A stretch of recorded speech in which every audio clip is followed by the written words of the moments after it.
Donc bonjour à tous, donc dans cette vidéo nous allons découvrir notre première structure de données, les listes. C'est parti. Alors il y a quelques vidéos, lorsque nous avons parlé des différents types de données, nous avons brièvement parlé des listes. Donc listes qui s'écrivent comme en anglais, c'est-à-dire sans E ici. Donc dans d'autres langages on parle d'array plutôt. Donc des arrays, A-R-R-A-Y-S. Donc en JavaScript, si vous êtes familier avec d'autres langages de programmation, le JavaScript appelle les listes des arrays. Ce qui est clair, c'est que ce que nous avons vu ces 14 dernières vidéos, nous ne savons toujours pas comment stocker plusieurs données. On peut bien surcréer plusieurs variables, mais ça peut rapidement devenir compliqué si nous avons beaucoup de données en fait. D'où l'introduction des listes ici. Donc nous allons voir qu'il existe deux façons de créer des listes. Et nous allons voir les deux façons ici. Donc la première façon est de créer la liste en elle-même directement à l'aide de crochets. Donc comme ceci. Donc on met le nom d'une variable et ensuite on met notre liste à l'intérieur de crochets, donc comme nous pouvons voir ici. Donc il faut savoir que nous pouvons stocker n'importe quel type de données dans notre liste. Ici nous avons une chaîne de caractères, nous avons un nombre ainsi qu'un booléen. Donc c'est pratique pour stocker par exemple l'identité d'une personne comme plein d'autres choses.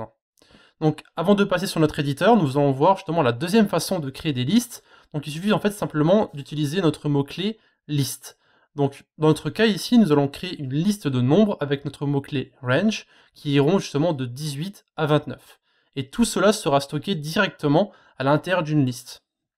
Donc ce qu'on va faire, c'est qu'on va aller sur notre éditeur maintenant. Donc voici notre fameux fichier Python. Donc ce qu'on va faire, c'est qu'on va écrire notre liste. Donc cette fois-ci, je vais l'écrire à la main. Je vais faire comme vous en fait. Donc cela, je vais l'appeler first list. Et je vais mettre justement à l'intérieur, donc je vais mettre Alexis, donc ce sera mon prénom. Je vais mettre mon âge et je vais mettre si je suis un mâle ou un femelle, donc ici on va mettre true, parce que c'est vrai évidemment. Ensuite, ce qu'on va faire, c'est qu'on va mettre justement un print, pour print justement notre variable ici, pour voir à quoi ça correspond. Donc ce qu'on peut faire ici, c'est simplement appeler notre fichier.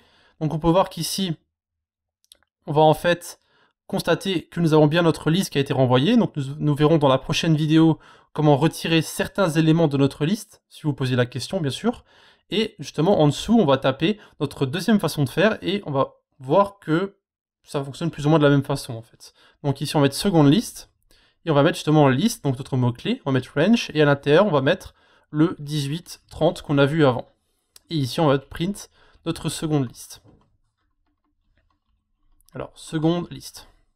Il va absolument mettre slice, on verra ça plus tard d'ailleurs, slice.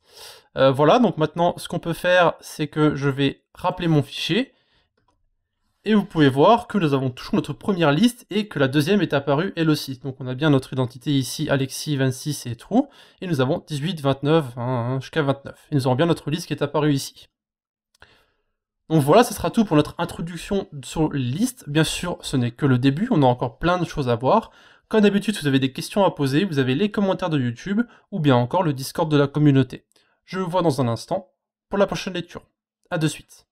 De plus, n'hésitez pas à visiter nos différents réseaux, donc eux aussi dans la description, Discord, notre blog, Facebook, Twitter, Google+, etc.